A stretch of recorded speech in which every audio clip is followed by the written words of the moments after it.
평소 같으면 처음부터 끝까지 제가 올라와서 쭉 예배를 인도를 하는데 저는 헌신 예배라서 나와서 말씀만 전하려니까 좀 이상하네요.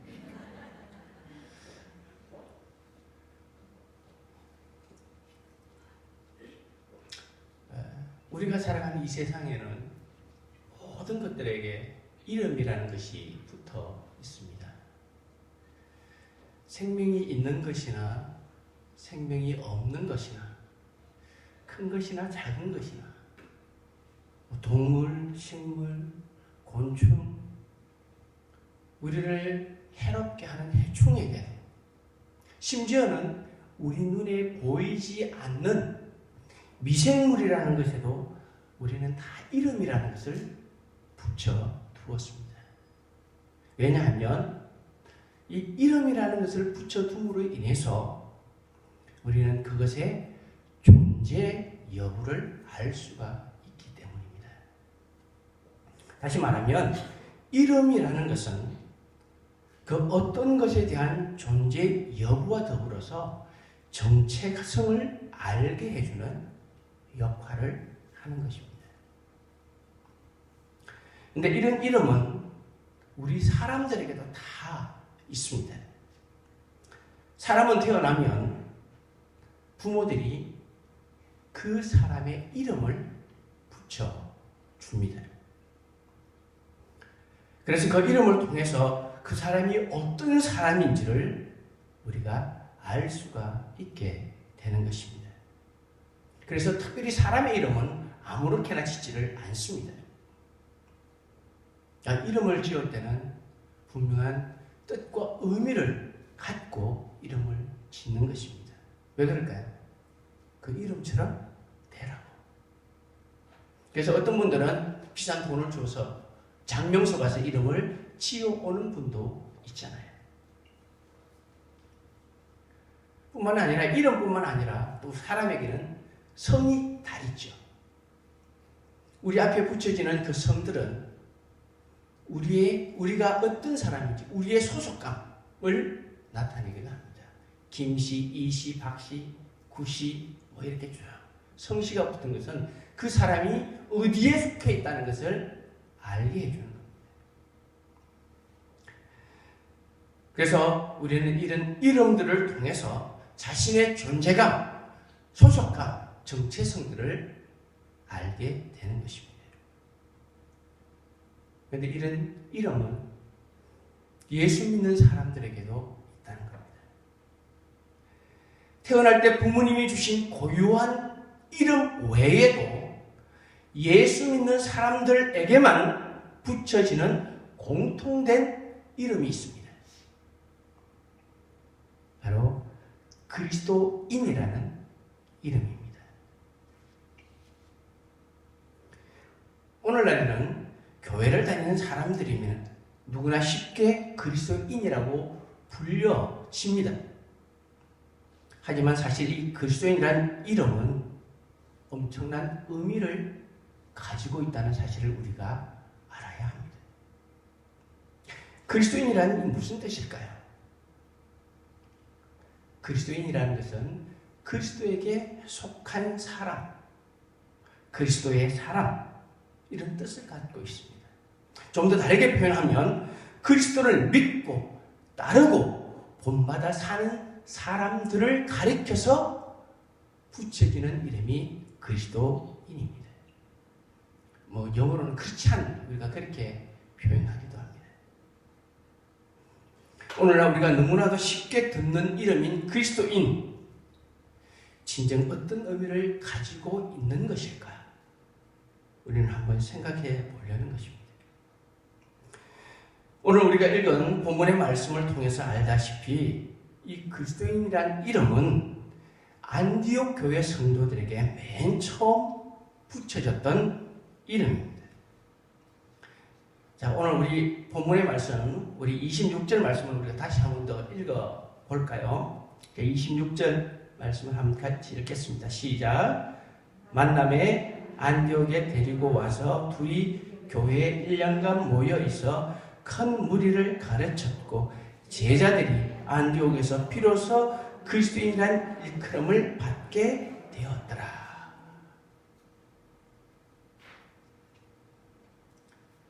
예수님께서 부활하시고 승천하신 이후에 오순절에 제자들에게 예수님께서 약속하셨던 성령이 임하시게 됩니다.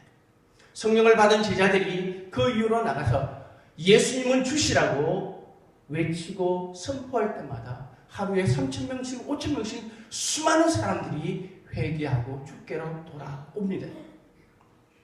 복음이 확장되어지고 교회가 부흥이 되기 시작하죠.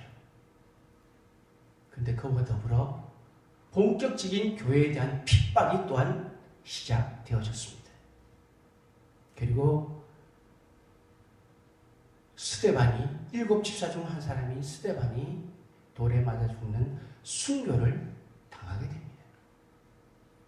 그 이후로 교회는 계속해서 핍박의 위치에 놓이게 됩니다. 이것을 계기로 예수 믿는 사람들이 예루살렘으로부터 벗어나서 이방 지역으로 흩어지기 시작하는 것입니다. 조금은 반강제적이지만 본격적인 선교가 시작되어졌다고 볼 수 있을 겁니다. 예루살렘과 사마리아를 넘어 이제 헬라 지역까지, 이방인 지역까지 점점 복음의 지역이 넓어져 갑니다. 제자들이 헬라 지역으로 퍼지면서 헬라인 전도도 시작되어집니다. 그 결과로 바로 수리아 지역에 있는 안디옥이라는 도시에 최초의 이방인 교회가 세워집니다. 수리아 안디옥이라는 곳은 어디냐면 지금의 시리아라는 나라입니다. 시리아라는 나라의 안디옥이라는 도시에 최초의 이방인 교회가 세워졌습니다. 이 소문을 예루살렘 교회의 지도자들이 듣게 되었어요. 그래서 바나바를 그곳에 파송을 합니다. 이곳에 오게 된 바나바는 예수를 믿고 회심한 다소에 있는 사울을 데리고 와서 함께 1년 동안 그 안디옥 교회에서 목회를 합니다. 그리고 점점 교회가 성장하고 확장되어 가면서 그때부터 그리스도인이란 이름을 듣게 된 것입니다. 그런데 그때 당시에 이 그리스도인이란 이름은 오늘날 우리들처럼 교회를 그냥 왔다 갔다 하는 그런 사람들에게 붙여진 그런 이름이 아니라는 사실입니다. 자, 그렇다면 그리스도인이란 이 이름은 어떤 의미를 갖고 있는 것일까? 그리스도인이란 이름은 어떤 사람에게 붙여졌던 이름일까? 한번 생각해 봐야 되겠죠. 자, 먼저는 그리스도인이란 그리스도의 피로 깨끗하게 된 사람을 일컫는 이름입니다. 자, 우리 성경을 한번 보면 좋겠습니다. 에베소서 2장 13절에서 16절 말씀. 자, 우리 화면 한번 띄워주시겠어요? 자, 에베소서 2장 13절에서 16절 이 말씀을 우리가 함께 읽어보겠습니다. 시작. 이제는 전에 있던 너희가 그리스도 예수 안에서 그리스도의 피로 가까워졌느니라. 그는 우리의 화평이신지라. 둘로 하나를 만드사 원수된 것 곧 중간에 막힌 담을 자기 육체로 허시고 법조문으로 된 계명의 율법을 폐하셨으니 이는 이 둘로 자기 안에서 한 새 사람을 지어 화평하게 하시고 또 십자가로 이 둘을 한 몸으로 하나님과 화목하게 하려 하십니다. 원수된 것을 십자가로 소멸하시고. 자, 그리스도인이라는 이름은 어떤 사람이 듣느냐 하면 예수 그리스도의 피로 깨끗하게 된 사람. 다르게 표현하면 하나님과의 관계를 다시 회복한 사람들에게 붙여졌던 이름이에요. 우리는 원래 죄인입니다. 거룩하신 하나님과는 함께할 수 없는 분리되었던, 그래서 하나님의 진노의 심판을 당해야만 했던 존재가 의인들이었어요. 그런데 십자가에 달리신 예수 그리스도를 이제는 나의 구주라고 믿고 받아들인, 그분의 십자가 보혈을 받아들인 그 사람은 이제 주님의 십자가의 피로 깨끗함을 입게 되었습니다. 우리의 죄가 깨끗하게 씻겨졌다는 말입니다. 우리는 이것을 가리켜서 중생이라고 부릅니다. 거듭남이라고 그러죠. 여러분들 이거 다 체험하셨죠? 바로 이 거듭남의 예식이, 눈에 보이는 예식이 바로 세례 예식이에요. 우리는 세례를 받음으로 인해서 이제는 죄의 자녀에서 하나님의 자녀로 신분의 변화를 가져온 겁니다. 이제 저와 여러분들은 죄종이 아니에요. 이제 우리는 하나님의 자녀가 되었어요. 예수 그리스도를 믿고 받아들임으로 인해서 하나님과의 관계가 되어지고, 관계가 회복되어지고, 이제는 신분의 변화를 우리는 가져온 것입니다. 자, 부모와 자녀 사이에 갖게 되는 가장 큰 특징이 뭐예요? 부모, 자녀 사이에 가장 큰 특징, 혈연 관계죠.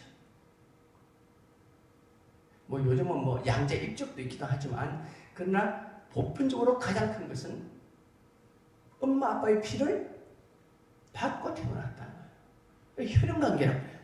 부모와 자녀라는 것은 바로 그 혈연 관계에서부터 시작되어지는 것입니다.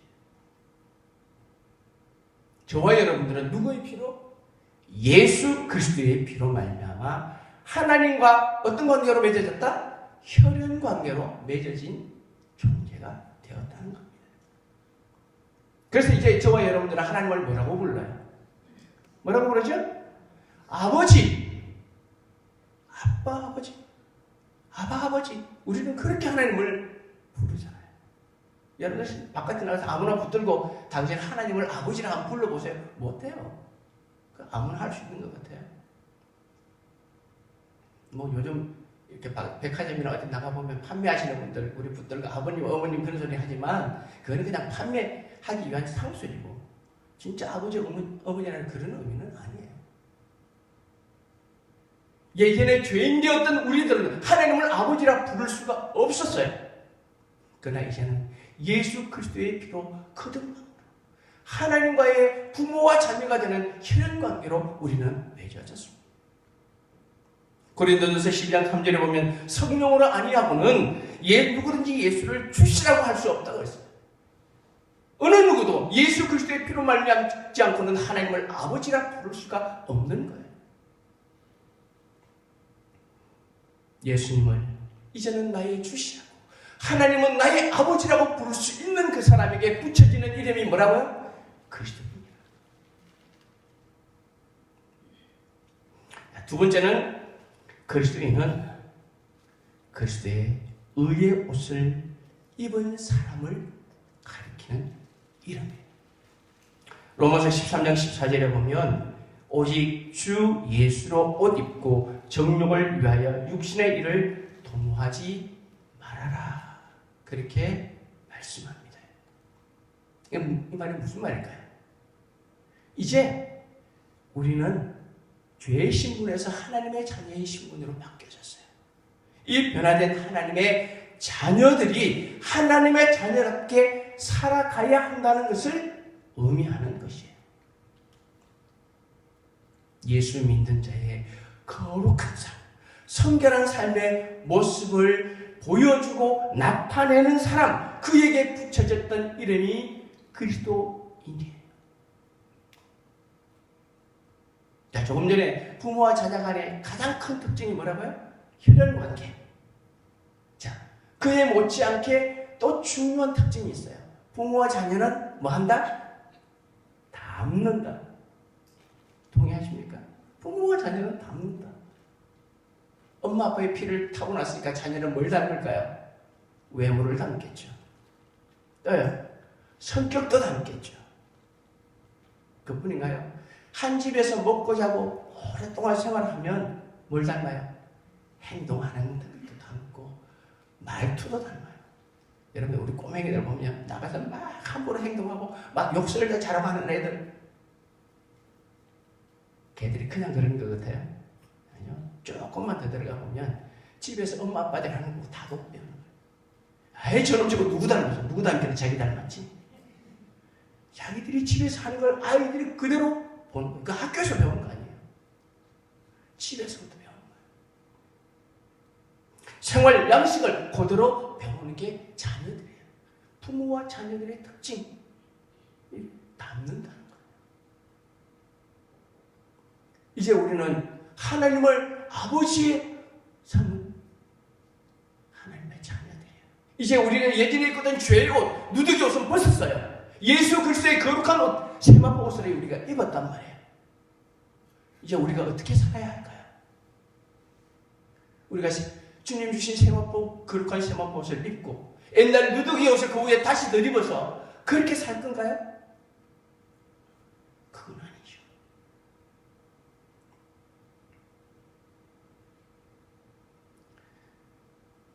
요즘도 헌신 예배 때 남자 얘기를 해서 좀 죄송한데 남자들은요 군대를 갔다 제대를 하면 한동안은 1년에 한두 번씩 어디를 가요? 훈련 받으러. 어딜 가냐면 예비군 훈련을 받으러 가요. 나이가 좀 들면 안 하는데 제대한 지 얼마 안 된 친구들은 예비군 훈련을 가요. 평상시에는 이렇게 출퇴근도 하고 학교를 다니고 뭐 이런 별 그거 없어요. 행동하는 거 별거 없는데 이상하게 예비군 훈련을 가서 예비군 군복만 입으면 말도 행동도 좀 거칠어지는 것을 볼 수 있어요. 이 옷이라는 게 참 희한하죠. 평상시에 옷을 입고 있을 때는 안 그래요. 그런데 예비군 군복만 입혀놓으면 이상하게 거칠어져요. 옷이라는 게 그렇다는 거예요. 저와 여러분들이 죄인 뒤에 있을 때는 죄의 옷을 입고 있을 때는 우리가 아무렇게나 막 살았어요. 말도 행동도 그렇게도 누가 탓할 사람도 없어요. 그러나 이제 하나님의 자녀가 되고 예수의 거룩한 옷을 덧입고 난 이후에는 그런 삶을 살면 다른 사람들이 금방 알아요. 우리는 이제 하나님의 자녀로서 변화된 삶을 살아야 하는 거예요. 오늘 우리가 읽었던 사도행전 11장 24절에 보면 바나바라는 사람을 소개를 하고 있어요. 24절 제가 한번 읽어볼게요. 바나바는 착한 사람이요 성령과 믿음이 충만한 사람이라. 이것이 바로 그리스도인의 모습이에요. 예전에 우리는 어둠의 자녀들이었어요. 그러나 이제는 어둠을 밝혀야 하는 빛의 자녀들이에요. 예전에는 세상에 썩은 곳에 들어가서 우리가 마음대로 살았어요. 그러나 이제는 소금으로서 썩어가는 것을 방지를 해야 하는 역할을 우리가 해야 돼요. 맛없는 곳에 들어가서 맛을 내는 그런 삶을 살아야 하는 것이 그리스도인이에요. 이게 우리에게 주어진 사명이에요. 그런데 문제는 이게 우리에게 말하는 것처럼 생각하는 것처럼 쉬우면 얼마나 좋겠어요. 근데 이게 쉽지 않아요. 근데 오늘 23절 말씀에 보면 안디옥 성도들을 향해서 바나바가 이렇게 권면을 해요. 그가 이르러 하나님의 은혜를 보고 기뻐하여 모든 사람에게 굳건한 마음으로 뭐하라고요? 주와 함께 머물러 있으라. 이게 무슨 말일까요? 주께 붙어 있으라 그런 말이에요. 우리가 변화된 하나님의 자녀로 살아갈 수 있는 비결 이야기하는 거예요. 우리는 내가 예수 믿고 신분이 되었다고 해서 내 힘으로 내 능력으로 바르게 살 수 있을까는 생각 버리세요. 그건 우리가 힘으로 할 수 있는 게 아니에요. 우리가 신분이 변화되고 바뀌어지긴 했지만 여전히 우리 속에는 뭐의 흔적이 남아있어요? 죄의 흔적이 남아있거든요. 그래서 나도 모르게 말로 행동으로 툭툭툭 튀어나와요. 근데 우리가 변화된 삶을 살아갈 수 있는 비결은 주께 붙어 있는 것, 주 안에 있는 것밖에 없어요. 그건 내가 하는 게 아니에요. 누가 하신다고? 주님이 하셔야 돼요. 요한복음 15장 5절에 보면 나는 포도나무요 너희는 가지라. 그가 내 안에 내가 그 안에 거하면 사람이 열매를 많이 맺나니 나를 떠나서는 너희가 아무것도 할 수 없다. 우리 힘으로 하는 게 아니에요.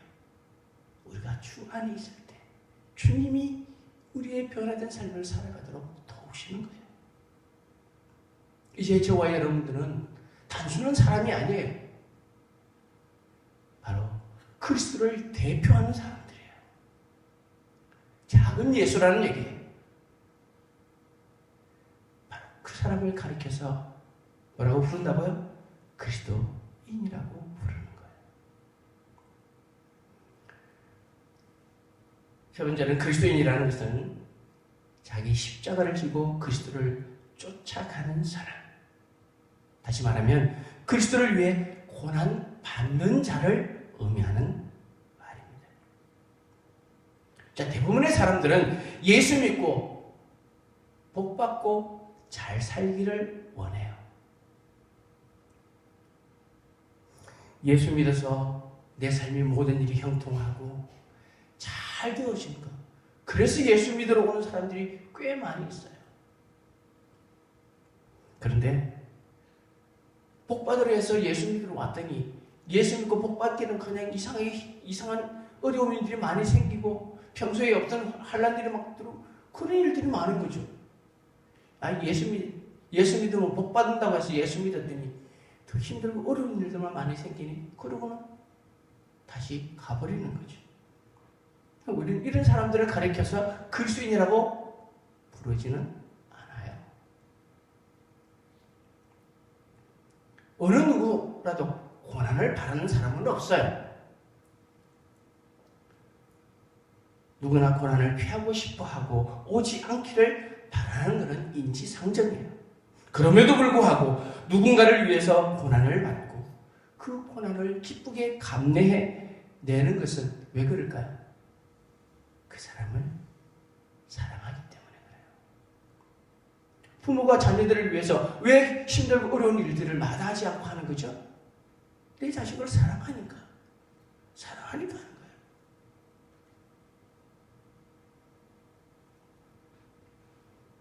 오늘 19절 말씀에 보면 환난으로 말미암아 흩어진 자들이 그러면서 끝에 뭐라고 그러는데 그들이 뭐 했다고요? 말씀을 전했다고 해요. 지금 이들이 흩어진 건 뭐 때문에 흩어졌어요? 환난 때문에. 좋아서 흩어진 게 아니고 여행 간 게 아니고 뭐 때문에요? 환난 때문에 흩어지게 됐어요. 그런데 환난 때문에 흩어진 그들이 뭘 하고 있어요? 예수를 전하고 있는 거예요. 말씀을 전해요.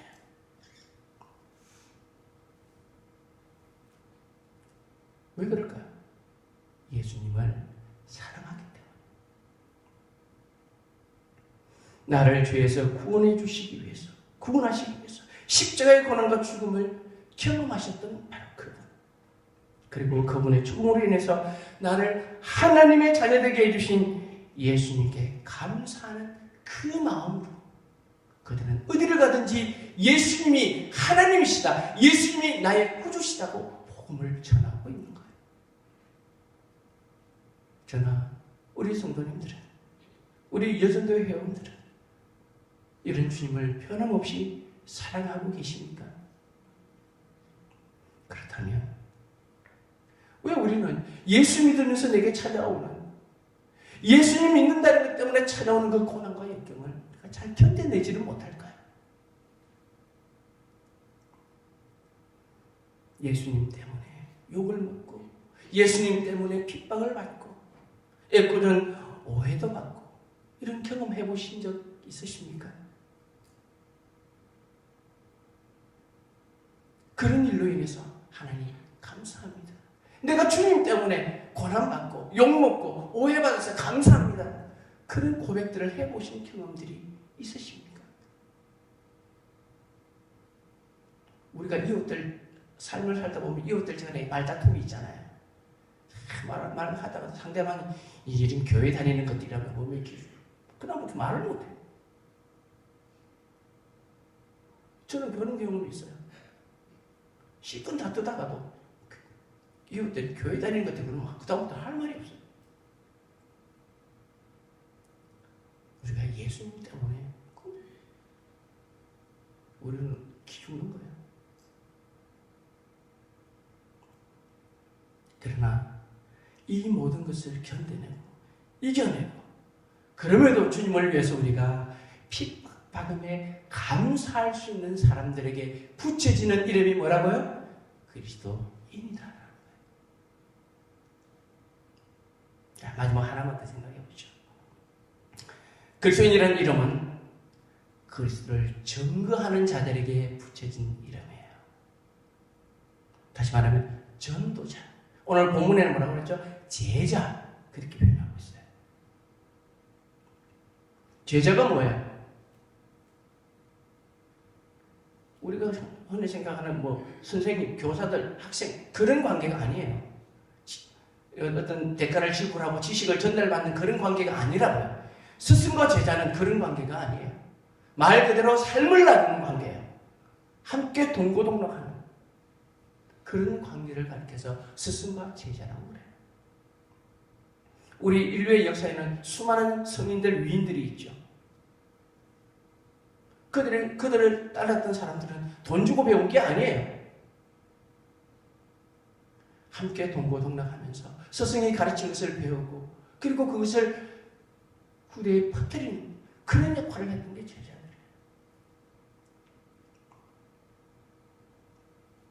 그들이 이 인류 역사에 위대한 사람으로 이름을 남길 수 있었던 것은 바로 함께 동고동락하며 그 사상을 배웠던 그의 제자들이 그 사상을 퍼뜨려서 오늘날 우리들에게까지 이른 거예요. 오늘 말씀도 그래요. 환란으로 흩어진 수많은 사람들이 20절 끝에 보면 다 나가서 주 예수를 전파했다고 말하고 있어요. 환란 가운데서 고난을 겪으면서 그들은 나가서 뭘 했냐면 주 예수를 전파한 거예요. 여러분들 생각해 보세요. 낯선 도시에 가면 제일 먼저 여러분들은 뭘 할 것 같아요? 집 구해야지, 집. 안정된 삶을 위해서 집부터 구해야 될 거 아니에요.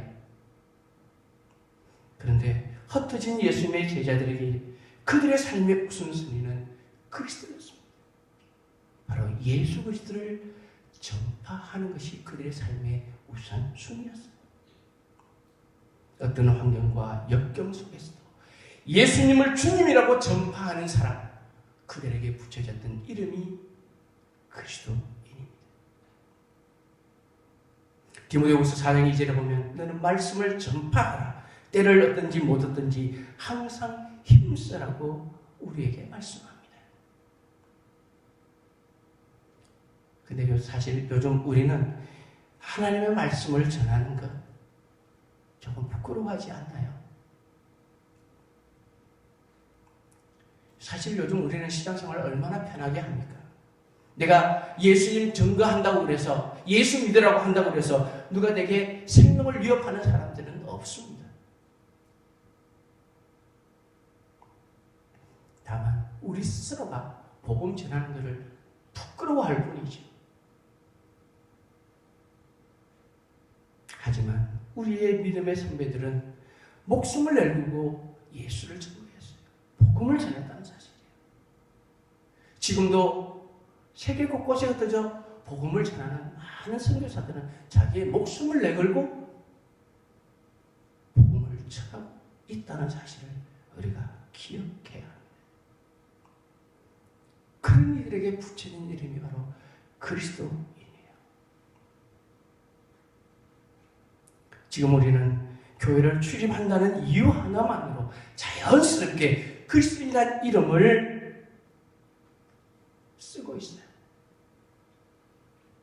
그런데 저나 여러분들은 과연 이 그리스도인이라는 이 이름값을 하며 살고 있느냐는 것입니다. 오늘날 많은 예수 믿는 사람들 가운데 어떻게 하면 우리 삶 속에서 나는 예수 냄새 안 풍기려고 애쓰는 사람들이 얼마나 많은지. 저 어릴 때만 해도 교회 가면 참 성경찬송 옆에 끼고 즐겁게 교회 가는, 요즘 성경찬송 옆에 끼고 교회 오시는 분들 없죠? 가방에 넣는 거는 물론이고 성경찬송 안 들고 다니는 분들도 얼마나 많나요? 우리 삶 속에서 나는 예수 믿는다는 걸 나타내고 싶어하는 사람이 별로 없어요. 왜 우리가 그렇게 되었을까요? 정말 우리가 진정 예수 그리스도를 믿는 사람이라면, 그리스도인이라면 내 삶 속에 곳곳에서 예수 그리스도의 냄새를 풍겨내야 돼요. 여러분들 동물의 세계나 뭐 동물의 왕국의 다큐멘터리 이런 걸 보면 동물들이 시간 다니면서 하는 일이 있어요. 뭔지 아세요? 자기 영역 표시하는 거예요. 그죠? 이렇게 어떤 동물은 뭐 분비선을 이렇게 비벼서 하기도 하고, 어떤 동물들은 자기 또 뭐 배설물을 통해서 하기도 하고. 여러분들 요즘 보니까 이 운동하러 다니니까 개들 참 끌고 나오고 같이 산책하는 분들 많대요. 그 개들 중에 가면서 맨날 수컷들은 소변 보고 그러잖아요. 자기 영역 표시하는 거예요. 자기 냄새 풍기는 거예요. 우리가 우리의 삶 속에서도 나는 그리스도인이다. 나는 예수 믿는 사람이다. 예수님의 냄새를 끊임없이 드러내어야 하는 것이 그리스도인의 모습입니다. 혹시 여러분들은 이제 연세들이 있었으니까 이런 경험들이 있을 거예요. 요즘은 도시에서는 보기 힘들지만 저희들 어릴 때만 해도 시골에서 살다 보면 시골 보면 어느 한 정자 같은데 동네 어르신들 많이 모여 있잖아요. 어린이들이 막 쫓아다니면서 말씀도 부리고 많이 그래요. 어른들 보면서 그걸 보면서 혀 끌끌 차다나 이거 저놈 저거 네 집 자식이. 반대로 또 어른들 다 보고 있어요. 또 옆에서 착한 일을 하는 애들 보면서도 그래요. 아유 저놈 네 집 자식이. 똑같은 말이에요. 그런데 의미는 전혀 달라요. 저놈 네 집 자식이 하는 그 말이 누구를 말하는 것일까요? 그 아이보다는 그 아이의 부모들을 향한 말이에요. 그 아이가 잘못하면 부모가 욕을 먹고 그 아이가 잘할 때는 부모들이 칭찬을 듣는다는 거예요. 우리가 그리스도인답게 살지 못하면 우리가 하나님 아버지의 이름을 욕되게 하는 거예요. 하나님의 영광을 가리는 삶을 살면 복음이 전해지겠어요? 오늘날 왜 전도가 안 된다, 교인들이 준다, 그런 얘기를 왜 할까요? 가장 근본적인 이유는 우리가 그리스도인답게 살지 못하기 때문인 거예요. 사랑하는 성도님들, 또 오늘 헌신 예배를 드리는 우리 여전도의 회원님들, 그리스도인이라는 우리의 이름이 부끄럽지 않게 하나님 아버지의 영광을 나타내면서 사는 참된 그리스도인의 삶을 살기 위해서 성령 하나님의 끊임없는 역사와 도우심을 기대하면서 살아가는 그런 우리가 되어야 하지 않겠습니까? 그리스도인이란 이 이름은 너무나도 소중한 이름이에요. 너무나도 가치 있고 의미 있는 이름이에요. 우리에게 붙여져 있는 이 그리스도인이란 이름, 우리는 오늘 다시 한 번 더 생각해 보아야 할 겁니다. 오늘 이 시간 하나님 앞에 나와서 예배드리는 우리 헌신하는 여전도의 회원들, 또 우리 모든 성도님들, 우리가 그리스도인으로서 어떻게 살아야 할지 다시 한 번 더 주님 앞에 결단하고 우리 마음속 깊이 새겨서 우리 삶 속에서 하나님을 기쁘시게 하며 살아가는 그런 귀한 성도들이 되시기를 바랍니다. 그것이 우리 삶 속에서 정말 헌신하는 그런 아름다운 모습일 겁니다. 우리가 여전도회라는 이것을 넘어서서 그리스도인이라는 이 이름을 가지고 살아가는 성도로서 우리가 가는 어느 곳이든지, 내가 있는 그 어느 곳이든지 복음이 전해지고 하나님의 영광이 드러나는 복된 삶을 살아가는, 또 그 일을 감당해내는 귀한 성도들, 여성교회 회원들이 되시기를 예수님의 이름으로 축복합니다. 기도하십시다.